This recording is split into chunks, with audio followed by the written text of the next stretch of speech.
Glory to Jesus.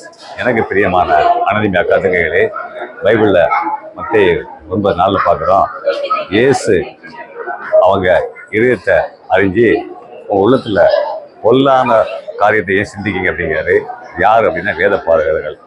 இயேசு தான் அந்த உலகத்தை படைத்தவர். இந்த பூமியில் மனுஷனாக படுறது பல அற்புதம் செஞ்சார். அந்த நாட்களில் பார்த்தீங்கன்னா நிறைய பேர் சுகம் கொடுத்தாரு. இதை பார்த்துட்டு இருக்க நிறைய பேர் பொறாமை கொண்டு இயேசுவை என்ன தேவன் விரோதமாக செய்கிறான் அப்படின்னு உள்ளத்தில் நினைச்சாங்களா? அந்த நினைச்சதை இயேசு தெரிஞ்சுக்கிட்டாரு. இது மாதிரி எப்பவுமே வாழ் நாட்களில் நம்ம பைபிள் படிக்கலாம் என்ன செய்கிறோம், ஆனால் நம்மளை ஒருத்தர் பார்த்துக்கிட்டே இருக்காரு. அவன் தான் இயேசு. உள்ளத்தில் என்ன நினைக்கிறோமோ அது அவருக்கு தெரியும். அதனால் உள்ளத்தில் ரொம்ப ஜாக்கிரதையாக பாதுகாத்துக் கொள்ளுங்க. நம்ம சிந்தை எல்லாம் அவருக்கு தெரியும், செயல் தெரியும். ரொம்ப ஜாக்கிரதையாக இருங்க. இயேசு உங்களை ஆசீர்வதிப்பார். Glory to Jesus. Glory to Jesus. எனக்கு பிரியமான அனதிமியா கருத்துக்கைகளே, பைபிளில் மத்தேயு 9:4 பார்க்க